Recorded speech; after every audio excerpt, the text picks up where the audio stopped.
Everybody, welcome to Behind the Bar. I'm your host, Danny Johnson, where I interview your favorite Drybar comedians. Happy to have John Caponera here. Little Victories is a Drybar special.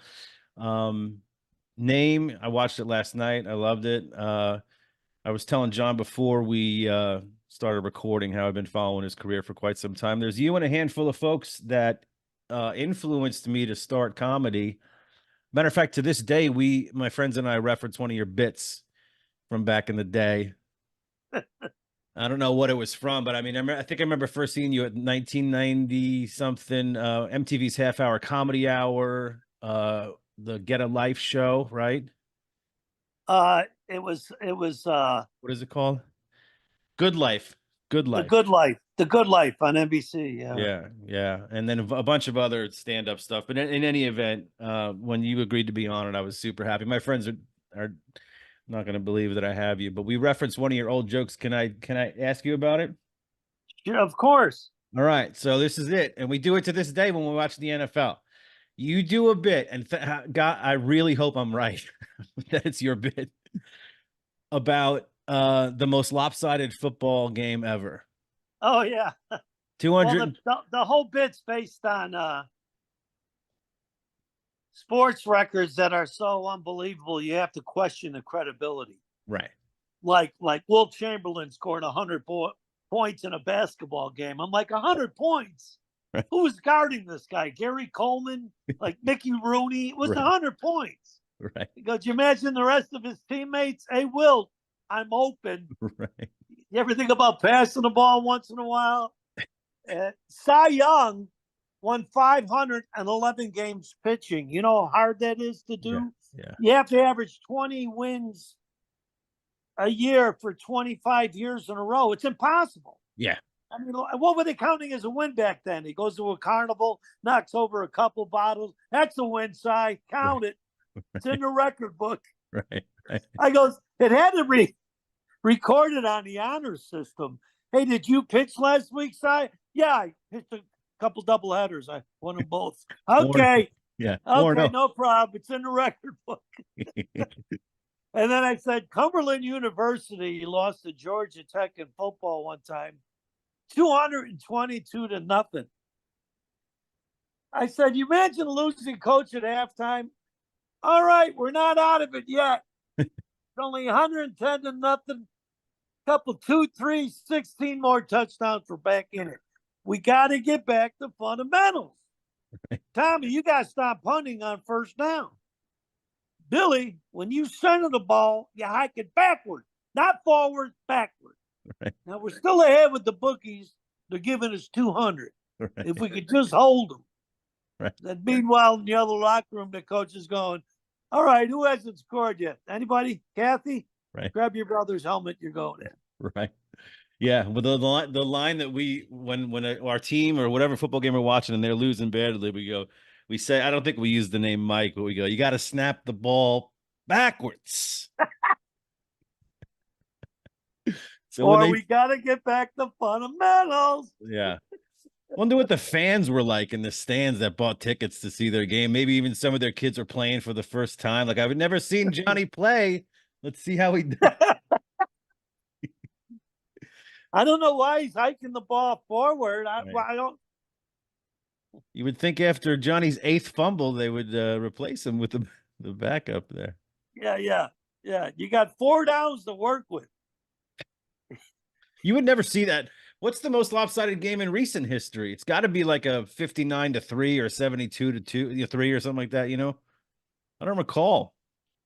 I don't know. I know the Bears beat the Washington Redskins at the time 73-0 in a playoff game, but that was back in the 50s or 60s. Yeah, nothing in the recent era. You know, I know there's been some blowouts, maybe 50 points, 60 points, maybe. Oh yeah, there's been many of those just by the Michigans playing Morehouse State and stuff like that. You know what I mean? Yeah, and I just found this out in D1 baseball. There's a mercy rule.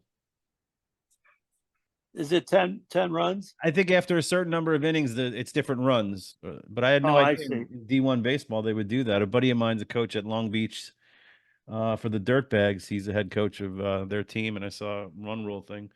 Are you you do a lot of sports bits, and you've been on, you've had a show on ESPN and been involved with ESPN, the Harry Carey thing and Scully, and are you a real Chicago sports fan? I am. I grew up playing and watching sports, and I realized when I was doing stand up, not a lot of people talked about sports, and Right. so I didn't do it intentionally. That was something I enjoyed anyway. So the first sports bit I did was the one I just told you about, the records. Hmm. Plus, back in the 80s, Harry Carey, I would do Harry Carey on stage. He was only a local celebrity in Chicago because he was with the White Sox for 10 years, and I was a White Sox fan. Yeah. And then it wasn't until he switched over to the Cubs that he got on WGN, which was a national Yeah. TV broadcast, and his popularity went out the roof after that. Yeah. Because he was on every afternoon, and even if you weren't a Cub fan, you could watch the Cub game on WGN anywhere pretty much in the country. Yeah. And I when I was doing them in the early 80s, I was he was only a local celebrity, so I could only do him in towns. Yeah. And then eventually when he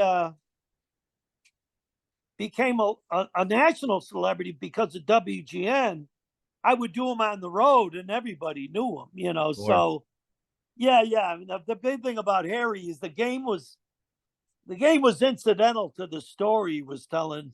Right. I was on Rush Street last night.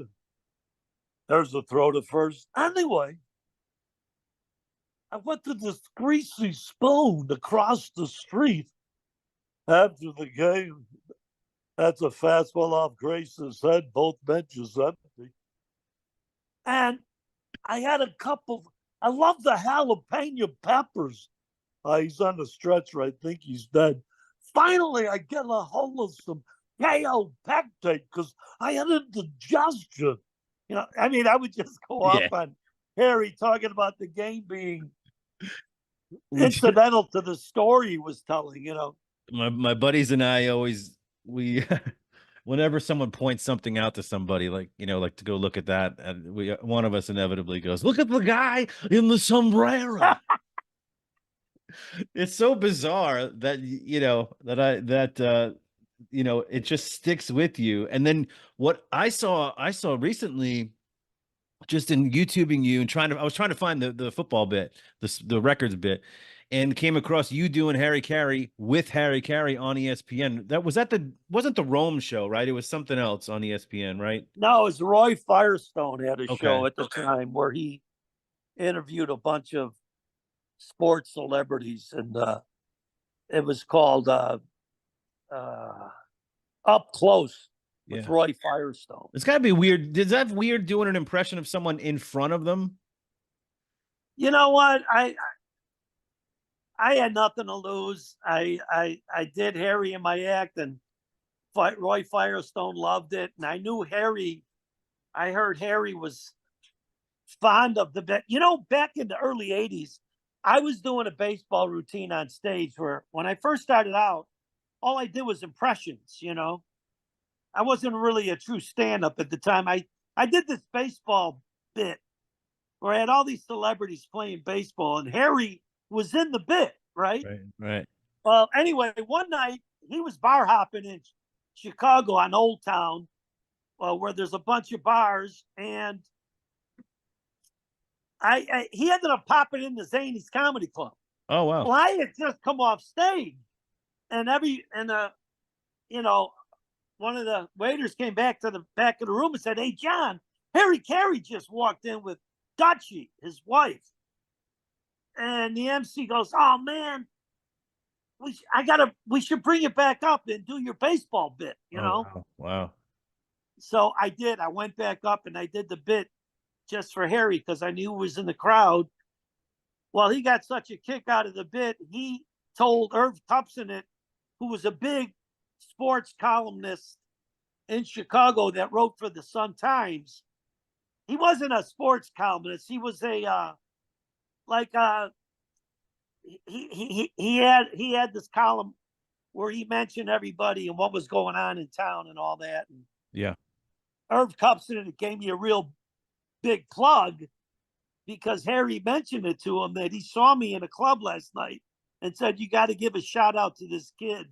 He's in his 20s, but he did a sports bit that had me really laughing. So I knew Harry liked the routine. Yeah.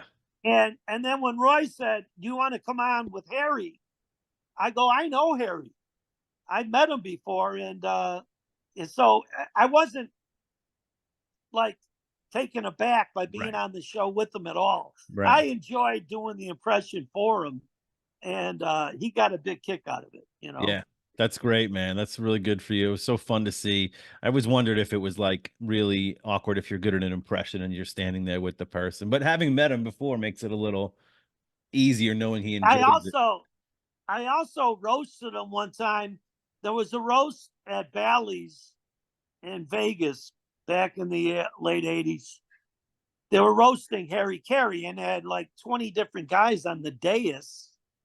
All these great sports Hall of Fame players and, you know, Jack Buck and several comedians. And I was on the dais and I did Harry for him again on the dais. And it brought the house down. They loved it and he loved it. Great. I ended up drinking with him after the roast. How great the guy is that? Just loved to drink and hang out and socialize, you know. That's what I loved about him, you know. Right. It's like watching a game with your drunk uncle. Right. And they just pay him big bucks to call what he happens to catch while he's at the game. Well, you know what was great about Harry? He was old school and he had done his time, you know, he paid his dues and he had such a following, they knew they couldn't fire the guy. So he would stay a lot of stuff a lot of young guys would never get away with. Yeah. But him, like guys like him and Jack Buck and all these old timers that had such a following, you couldn't fire him. Yeah. You know, even if he said something off color or maybe not PC. Yeah. He had too big of a fan base. You know? Oh yeah. Like even today, what's his name? Jack Morris got in trouble calling a Toronto Blue Jays game. When he talked about Ohtani in an Asian accent. I don't know if you heard about that. He said, they said Jack Morris, the Hall of Fame pitcher and it was somebody else. And they're calling the game. And the guy says to Jack, you know, how do you pitch Ohtani in this situation? And Jack Morris goes, very, very carefully. Oh my God. In an Asian accent. And then he comes back from the break and they're like, I just want to apologize for anybody. And then he was canned or suspended the next day. That's so sad that you would lose your job over something so silly. Yeah. You're still a Cubbies fan? It'd be funny if he said, I put 2-1 odds on that he strikes out because of all the betting Ohtani was doing or his manager or whatever. Right. Yeah, he just didn't notice was it 20 million missing or something? Something ridiculous. Yeah, right. I know. And then he just writes him a check to pay off his debt. Right. How much do you need there, buddy? 20,000? No. Well, I'm worth 700 million. I think I can handle it. Yeah, it's probably got 20 million in endorsement deals, but I used to do a bit. I said, you know, Mike Trout. This is before the Ohtani deal came along. Right. I said, Mike Trout, considered one of the best players in baseball, makes $35 million a year. I said, you know what? I did the math on that. You know what that comes out to? $60,000 an at bat. I go, even if you strike out, it's like strike three. Boo! Yeah, I just bought a boat. Right. You know, I go, you can go 0 for 4 and get a beautiful home right here in the Las Vegas metropolitan area. What's the special occasion, Mr. Trout, that you're buying this home? I went hitless last night. Exactly. You might enjoy this, John. I did a baseball joke I was not allowed to do. I did a show for Chipper Jones Foundation, the Atlanta Braves. You know Chipper Jones. Yeah. It was after he was done playing ball. It's his charity event. I'm doing 15 minutes up front. Another comic's doing 15 minutes in any event. I met with his agent before, and he goes, "Look, just don't. Chipper would prefer you don't do any jokes about him." And I was like, my opening joke is about him. I wrote it. And he's like, "Well, what is it? Tell me what it is, and I'll tell you whether you can do it." And I said, my opening joke was going to be, Chipper Jones named his son, one of his sons, Shea, after Shea Stadium because he hit so well in Shea Stadium, which goes to show you why he didn't name his son Playoffs. Which Because he didn't do well in the playoffs. Right. So the agent was like, in no way you should do that joke whatsoever. Yeah. And I didn't. But then I told, like, afterwards, you're doing the meet and greet, the mingle, the silent auction. I'm Terry Pendleton, some of the other Braves players. I told them the joke and they loved it. They're like, "Why didn't you do it?" But I didn't do it. But I thought that was one of my favorite jokes about baseball that I've never. Well, you know what? If it was for Comedy Central, you could have easily done it. Right. But the jokes they were doing for Brady, boy, these guys didn't leave any. There's no. They don't hold back on those. I tell you what. Sometimes it's hard to watch. I mean, I think it's funny, some of it, but it's really a little. I almost feel a little cringy. Like that's really cutting deep. Yeah. I mean, how about the one they did for that kid that was on SNL? Is that Pete Davidson? Yeah, for Pete Davidson, and they did a joke about his dad dying in the 9/11 in the as a fireman. Right. I'm like, Jesus, nothing's sacred. Yeah. I think one of my favorite roasts is, I think it was the roast of Saget. And Norm Macdonald was up there, and he just does this 5 to 7 minute, very dry bit as he does with the absolute cleanest, most awkward. You know how Norm is. He just got up there. He's like, "Bob Saget over there. He's a real nutcracker, that guy." And then he would turn his card. And he would just do all these very clean, not so nasty things, and then just end and walk off. He doesn't help old ladies cross the street, and he just goes to the next thing. It was the total opposite of all the filth that was before. It was great. Yeah, I love Norm. I knew Norm not real well, but I'd run into him once in a while at the Improv in LA. My sister, she's a comedy writer. She wrote on both of Norm Macdonald's sitcoms. Okay. My sister Cindy, and she knew him from SNL because she wrote on SNL too. She actually writes on the Connors right now. Okay. But she did well for herself as a sitcom writer and a television writer. Yeah. Your special Little Victories I related to a lot, especially about finding the little stuff in life especially as I get older too. Miserable. I'm surrounded sometimes by miserable people, which is awful. You talk about that, but just finding the little, like I made the perfect cup of coffee this morning. I was like, it's gonna be a good day. Hey, good day today. You know what? I know I do that in my act, but I'm a firm believer of it. You get a good parking spot. Yeah. At Christmas time in a mall, and you're like high-fiving everybody. Yeah. It's like you go to rent a car, and the guy says, "Listen, I don't have that economy car you put in for, so we're going to give you a free upgrade to a Dodge Charger with a Hemi." Yeah. Those little things that just like make your day, and some people just let it go over their heads, and they don't appreciate, or they don't think that something really cool just happened. Yeah. And they let it go. They let it fly by, Yeah. I think my girlfriend gets a kick out of me when I get excited when I back into a parking spot perfect the first time. I get all excited. She's like, you wouldn't believe how many people come up to me. And I don't know if they allowed me to do this on the Drybar Special, but in that bit itself, when something cool happens, I would always go, "Thank you, baby Jesus." Yeah, it's in there. Oh, is it in there? All right, because I haven't seen the thing in 2 years. I did that thing 2.5 years ago. They Oh just yeah, it released takes a it. while to get out. Oh, 2.5 years, man. That's why I was doing, COVID jokes about people wearing masks. And I'm like, Right. God, now it looks so dated because they just released it. Right. But anyway, so many people come up to me because you know how many times I go, thank you, baby Jesus, when something good happens? Right. It's because of that stupid bit. Right.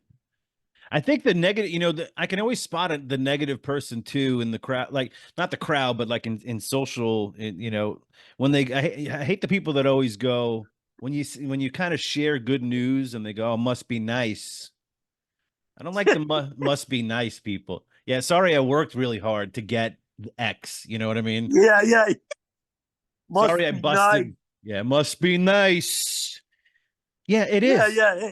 Hey, good for you. Good for you. Yeah, I heard I heard Seinfeld in an interview once, and someone said something to him in the must be nice tone, and he was like, "Yeah, sorry for doing well," Yeah, sarcastically. yeah. It's like people can never just tip their hat or go, "Hey, good for you." Yeah, Hey, congrats, man. yeah, It- you know, to me, all that kind of negativity and going around in life being like that, you must be a real sour ass to yeah. Because you've, have those type of comments. In other words, you never feel good for anybody, even your kids or your yeah, spouse or anybody. You're always going to be like, gee, why didn't that happen to me? I mean, yeah. Because it's what you put out there too. I believe, kind of, you create your own positive environment, and hey, everybody has an aura, I say, and some people are negative and some people are positive, yeah, and I gravitate to the positive. yeah. I like I've always wanted to write a bit about this, and I have never, but the reverse mortgage and the fact that Selleck sells them with his giant mustache, his sweater, and his flannel shirt, and out in the woods somewhere. Do you need a reverse mortgage? I don't even know what it is. He can't even explain what it is. No, and I did it. I go, if this guy was making money doing print ads Right. in the '70s for Marlboro. I go, his mustache, because of that beautiful mustache, his mustache has made more money than I ever made. I go, this guy needs a reverse mortgage? Right. At least use somebody who's believable, like Gary Busey. Yeah. And they just make him so, like, in the commercials, he's just supposed to be the papa, the grandpa with the usually flannel and a sweater, just kind of. I'm surprised he doesn't have a pipe either, like extremely likable. somebody 100. mentioned somebody mentioned that Blue Bloods is going off the air and he actually might need a reverse mortgage now. Yeah, you wonder what the residuals are on the Hawaii. What is it? Hawaii 50. That made him Well, I money. mean, the guy's never stopped working, Uh-uh. even from the '70s till today. And like he's not a good guy to be doing reverse mortgage. Yeah.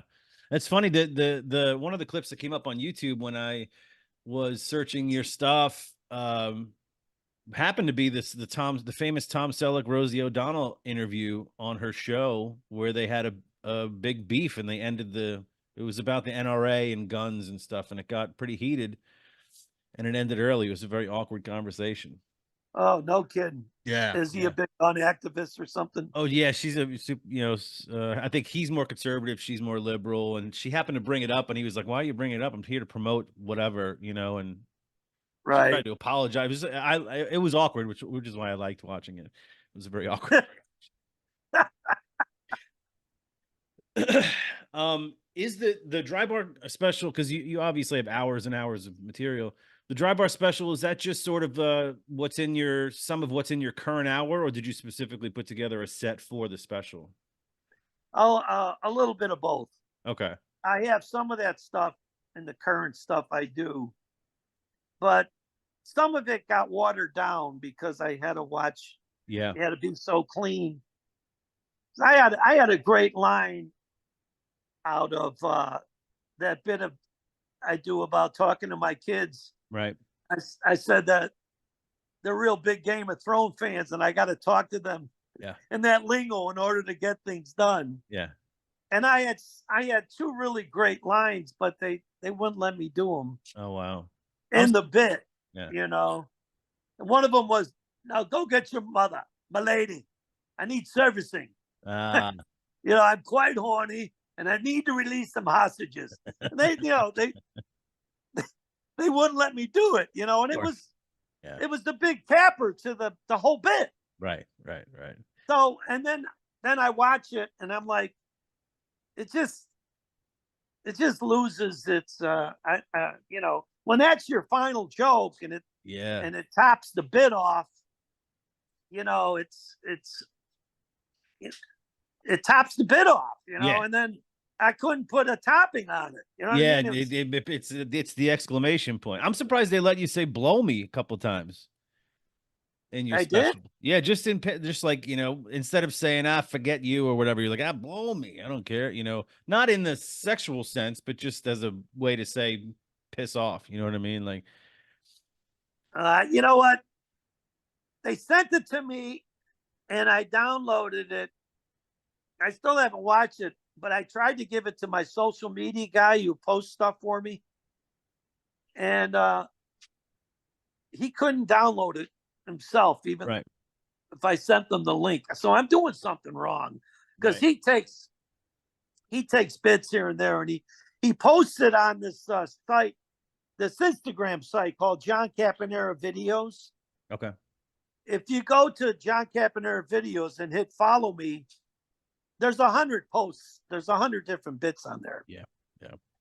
And so he took some of the bits that they posted, Drybar posted on YouTube.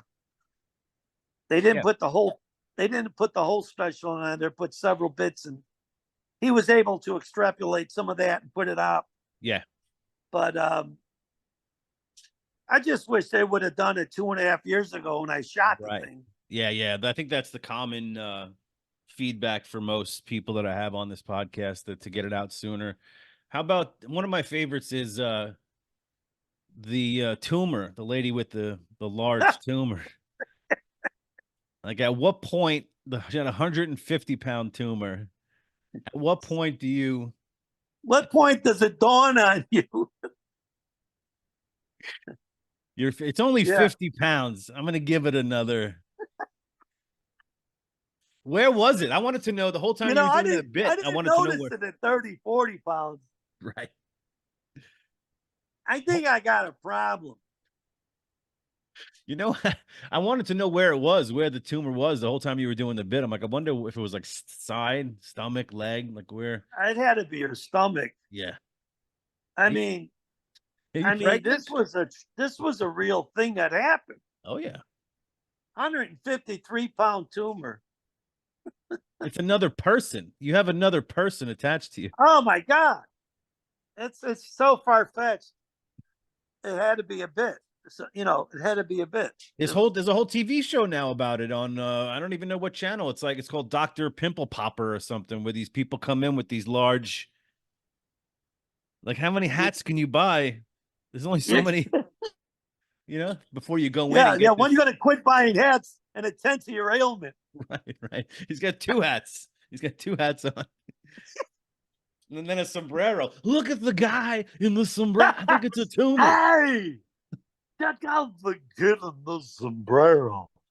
There's a good looking youngster, huh? That's what was great about Harry. He would just get excited over the dumbest stuff. You know, you're watching the game and out of nowhere. Hey, here comes Sandberg around third, safely in the second. Right. We got a shutout throwing in from Milwaukee. In the seventh, the Indians 5, the Packers 2. Right. And the thing is, he wouldn't even correct himself half the time, or he didn't even know he messed up. Yeah, I think it's funny when you have a good personality baseball announcer and he says something wacky, and then there's like a 2 to 5 second beat, and then the straight man just goes right back to the game. He's like, 1 and 2 count. Yeah, I know. He's I like know. Like, Harry Carey's like, hot dogs are 2 for $1 today. And then and it's the pause, and the other guy's like, 1 and 2 on Mark Grace. Just totally ignores it. one time Harry was doing the game. He's doing the pregame, Steve Stone told me the story. Because they used to do the games together, him and Yeah. Steve Stone, the ex-pitcher. Yeah. So Harry's doing the pregame. He's like, the first, we got Mark Grace at first, and so-and-so in second, that in third, and such. And all of a sudden he goes, the hell's that noise? It was the person singing the national anthem. He was just so off the cuff. Right. It was like he had no filter. That was the beauty of watching the game. Yeah. He had no filter. It was like watching the game with your drunk uncle, man. The best. It was the best. I remember watching WG. I grew up in New York watching the Yankees and Rizzuto and Sterling and then on WGN I got to watch a lot of the Cubs because that was the only channel. We had 11 channels, growing up. So that was it. It was WGN for baseball or WPIX channel 11 for the Yanks. Like that was it. Sometimes I wouldn't even make up stuff about Harry. I would just actually tell the audience verbatim what he said because they already knew he was some of it was far-fetched. One time, Dave Concepcion dropped the infield pop-up, Right. and he goes, here's the guy, Dave Concepcion, grew up in the Dominican Republic where the sun shines 365 days a year, and he misses the pop-up in the sun. I just can't figure it out. And if he said that nowadays, they'd be like, whoa, whoa, whoa, easy. You mentioned a country. Oh, God. I feel sorry for all those announcers that have to play it so close to the vest now. And, with this woke generation. Yeah. It's really, well, first of all, it's horrible doing comedy with the woke generation, I even find it hard sometimes when I don't typically go into the crowd for crowd work, but I might like reference somebody in the front row, like, hey, ma'am or sir, do you blah, blah, blah, blah. But now I'm looking at a person. I'm like, do I say ma'am? Do I say sir? Do I just go, hey, you, like human? I don't want to offend Yeah, which is even worse to go, hey, you. Yeah. And I know what you mean. You don't want to say ma'am in case she identifies. Right. My name's Steve. Something else. Now you're the idiot. Oh, I'm sorry. The big breast threw me off there. Right.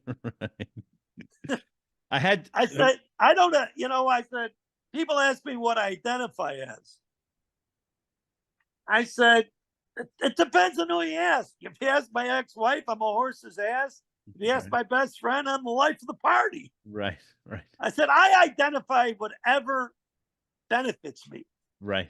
If it's free drinks at a gay bar, well, then call me Zachary drinking a daiquiri, or I'm a queer drinking beer. Right. I said, I go wherever the deal is, man.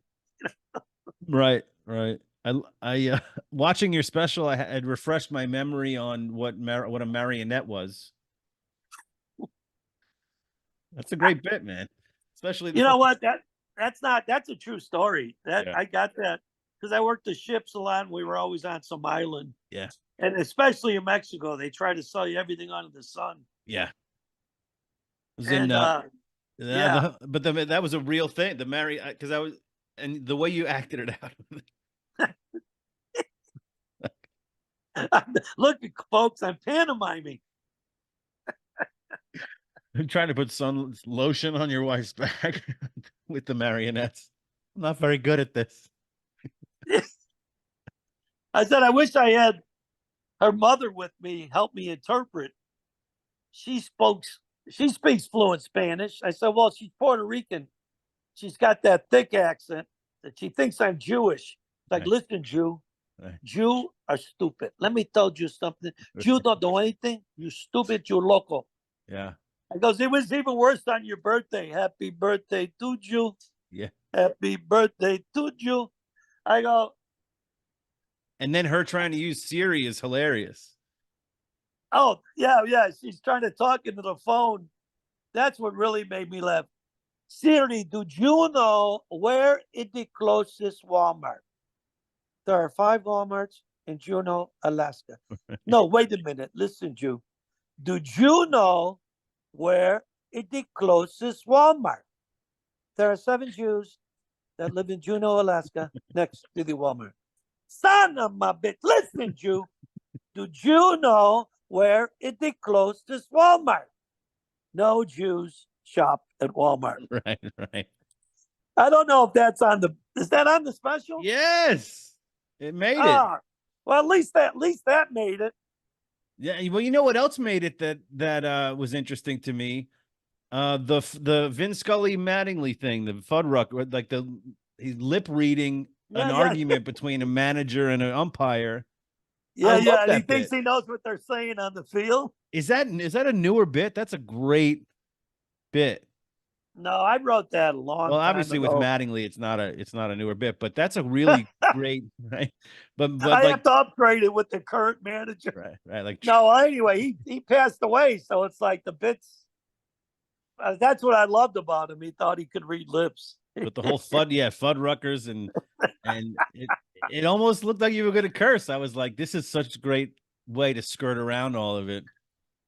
Yeah, and that's what was nice is that you're doing a clean show, and it's one of those jokes that walks the edge, but you get away with it because you're not saying any swear words. Right.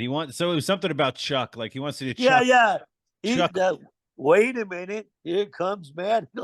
Looks like the umpire's in his face. It appears he wants to take the ump to Fuddruckers after the game. The ump says he doesn't like Fuddruckers. Go to Fuddruckers yourself. Coach says, try the ground, Chuck you. The ump says, Chuck you too, and tosses him out of the game. Well, how do you like that? You offer somebody dinner and they throw you out of the game. Yeah, that's great. I loved it. I was so happy to see the Harry Carey and hear it again. I like I mentioned. So what I don't want to keep you too much longer. I really appreciate your time. I'm gonna end. I usually end my podcast with 5 questions. The same 5 questions for each guest. But first one. So I mentioned earlier at the podcast. So growing up, it's probably 5. You and 4 others that kind of influenced. And you, Rodney, Dom Herrera, Bob Nelson, and Seinfeld, I would say, that we kind of repeated their jokes and had a lot of fun watching and stuff like that. Comedy influences for you. Well, first of all, I would like to say thank you for throwing me in with those other guys. And it's very flattering when guys like yourself and there were a generation or 2 behind me, but like my stuff, like several comics had come up to me out in LA in the past. And like, I don't know if you know Johnny Sanchez and, you know, Jimmy Schubert and, Oh yeah, Mars, the other Mexican, he made it pretty big on Comedy Central. Gabriel Iglesias. Carlos Mencia. Oh, Mencia. Sebastian. A lot of them had come up to me in LA and said, "Hey, man, we've been watching you in college, and you're one of the reasons I got into this." Yeah. That's more flattering to me than anything that a comic could say to me. But as to answer your question, I love Pryor and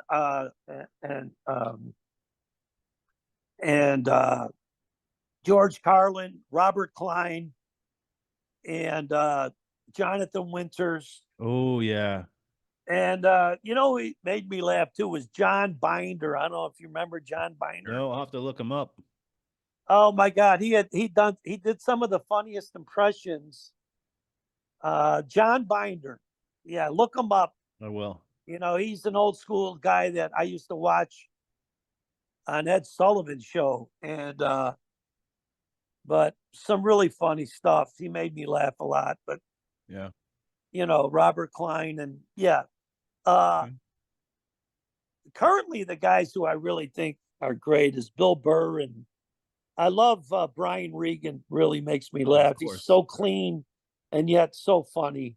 Yeah. Just he's just a hoot in my eyes. Yeah, And I would agree. Brian Regan, Nate Bargatze, yeah, Nate's funny. very clean, very. What about second question? You know, if you think back to your childhood, like for me, I can think back to the very first joke I was ever told. My grandfather told me a street joke, and I kind of, you know, when I was 7, 8, 9, and everyone was laughing, I'm laughing. It was my first like click as a kid, like, oh, humor is a thing. You know what I mean? Do you have anything like, did you grow up in a funny family in any way? Oh my God, so funny. I mean, like my sister's a comedy writer. I'm a stand-up, and Yeah. I had 4 sisters and a brother growing up, and big Irish and Italian family, and so many cousins, 35 cousins, Wow. just on my mom's side. You know, because she had 7 in her family. Yeah, they all had 5 kids, so I had 35 just cousins on my mom's side, and my dad had 1 brother, and he had 9 kids. So I, you know, Wow. there was just, you know, family gatherings were just a hoot, you know. I could imagine. But Yeah. going back when I was a kid, it's so funny you bring this up, because when I was a kid, my grandfather was a singer. My Irish grandfather, Jumpin' Red Cassidy, and he sang. He actually was a professional singer. He had a couple albums back out in the 40s, and but when he sang at our gatherings, you know, for St. Patrick's Day or Easter or Christmas or whatever, you know, he he ran the show. He sang all his songs, and all his kids, my aunts and uncles, they all knew the songs, and Right. everybody had their song that they had to sing at the get together. And I didn't do sing, but I just did impressions, and I was only 12 years old. Yeah. But you know, it's so funny. It was just my grandfather was a big influence on me of being an entertainer, you Yeah. know. But I can't think of a specific joke that Yeah. I No, used to no. tell. I used But to tell as a kid, but I did do. You know, when they asked me to do my thing, I would do Walter Brennan, and I would do Howard Cosell, and you know, just yeah. these crazy impressions. And that was my part of my. That was my part of the. You know, what do you Contribution call to the thing. Yeah. Yeah. I think contribution to the happy hour or yeah. the. And I just think like when my grandfather told me that joke, I just at that moment realized the power of laughter, how it brought everyone together.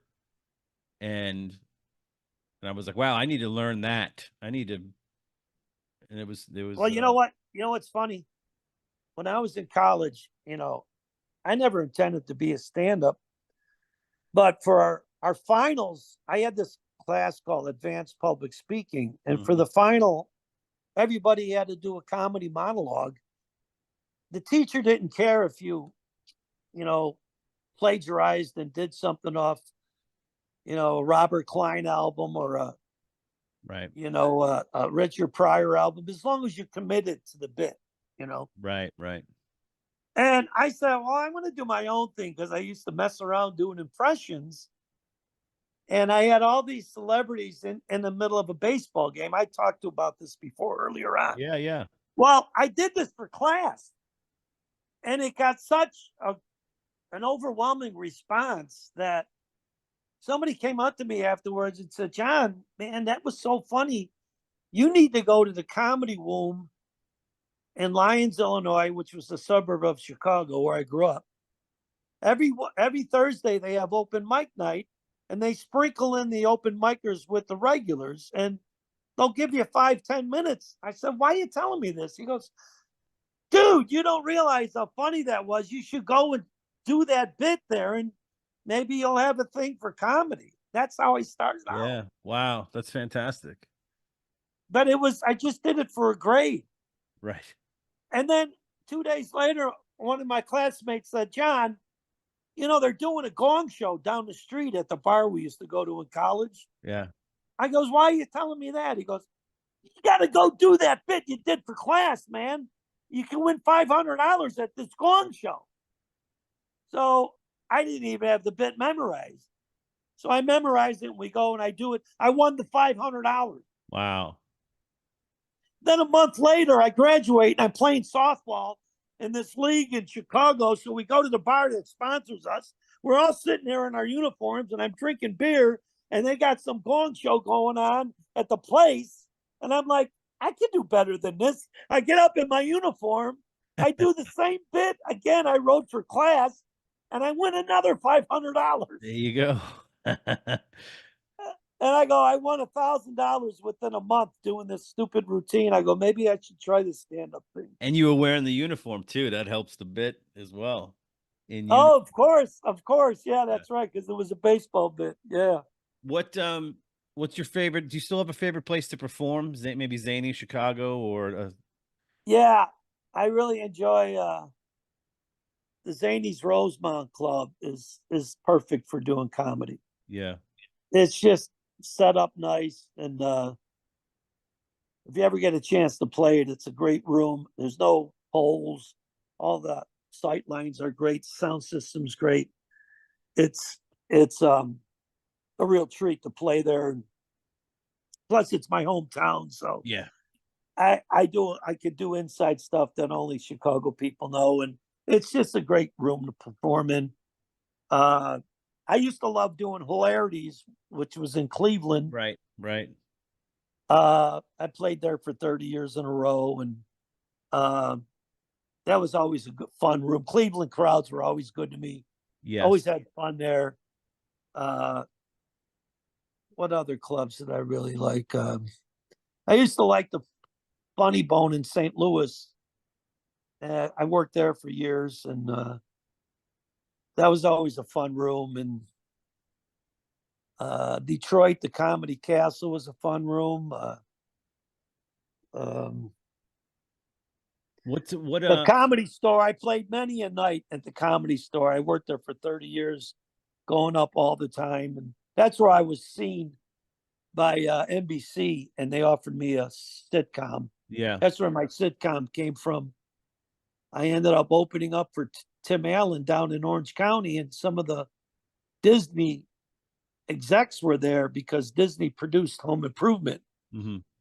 And they saw me, and they really liked me, and they said, hey, would you do another show? We want to bring Warren Littlefield out.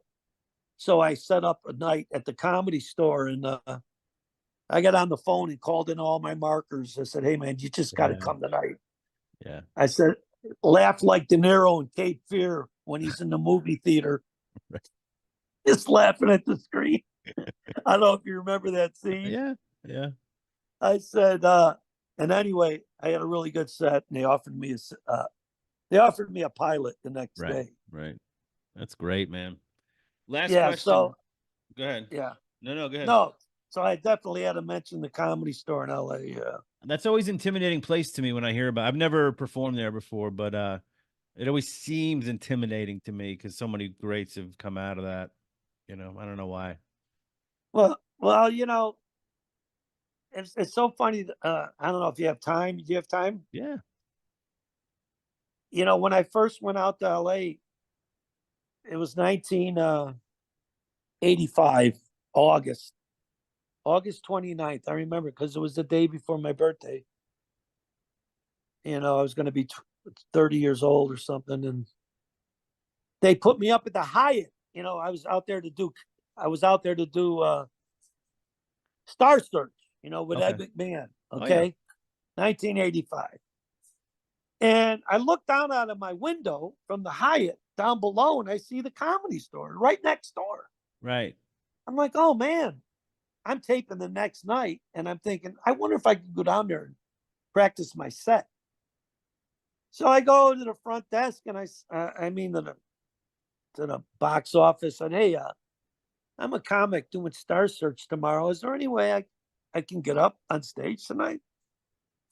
And the doorman, he goes, let me go see. So he comes back. He goes, yeah, we'll get you up. Just hang in the back of the room. So I finally get up and I do 10 minutes, and I have a really good set. And I get off stage and they go, Mitzi wants to talk to you. And I'm like, who's Mitzi? It's just the owner. Oh, okay. Well, apparently she was in the back of the room watching the show. And she says to me, hey, are you out here for good? Or did you just come out to do the show? I said, no, I moved out here, Mitzi. I'm going to give it a go. She goes, call in Monday for spots. Wow. Well, apparently everyone starts patting me on the back and shaking my hand. I'm like, what's going on? They go, dude, she just made you a paid regular. I go, there's guys working the door here for 2 years trying to become a paid regular. Wow. Yeah. And that's how lucky I got right off the bat moving to LA. But, I didn't go to LA with just 10 minutes. I was headlining in the Midwest. Yeah. I had a 45-minute set even before I came to LA. Yeah. Yeah. Yeah. So it wasn't like I was a newbie. But she took me under her wings right off the bat and let me play Vegas. She had Comedy Store at the Dunes. She had the other club down in San Diego called the Comedy Store in La Jolla. And she made my transition to LA seamless because she helped me out right off the jump. Yeah, that's great because I hear so many stories about people trying to get past and working there for years and doing sets, and she's either there, she's not there. I mean, she's passed now, but back then it was. Yeah, I'll be the first to admit I got super lucky. Yeah, that's great, and you killed it.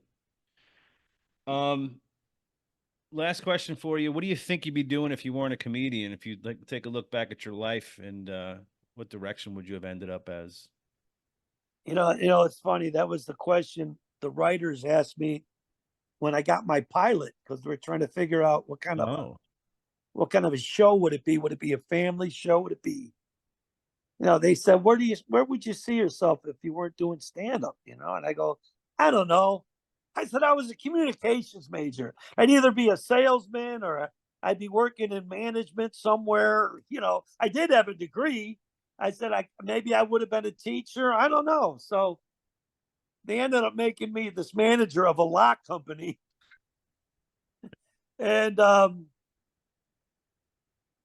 it was a funny part of the show at the workplace at the lock company. Yeah. But it's funny you asked. That was the same question they asked me, trying to figure out how to approach the show, And the two writers were ex-writers for Letterman and The Simpsons. They were. Oh, wow. They were the showrunners, and we settled upon me being a manager of a lock company, and it ended up working out really well. But I don't know where I would be. I think eventually, I always wanted to be an actor. I would have found some way to take classes and get back or do plays or whatever. Because when I did move to LA, I did start taking acting classes again, because I did several plays in college. And I thought, if I got seen as a stand-up and I got offered to do a part, I wanted to be ready for it. Right. I wanted to have acting chops. So I started taking acting again when I moved to LA. And when my opportunity came along, I was ready to carry the show and be the lead actor in a sitcom. Yeah. And then before that, you did maybe before or after or in between, you were on different episodes of different sitcoms before. I don't know if it was a Law and Order or one of those. Yeah, I did. I was getting parts here and there before I landed that sitcom. Just little parts. I did a little thing on Law and Order. I did a thing on I did a small part on Blossom. I did a small part on Popular. I did a small part on different shows. And then then I hit it. I hit a home run with that pilot, and it ended up being put on as a mid-season replacement show. Yeah, yeah. Well, look, man, I appreciate your time. I'm glad we got to do this, and people could see your special on drybar.com or all over social media. Little Victories or johncaponera.com is your site. That's my website, but Yeah. if they want to see a ton of clips of me, they could go to John Caponera videos and follow me on Instagram. Yeah, absolutely. But I hope our paths cross in the future, man. And I appreciate you taking. Yeah, I don't get to New York, but are you living in No, Manhattan? I'm in Florida now.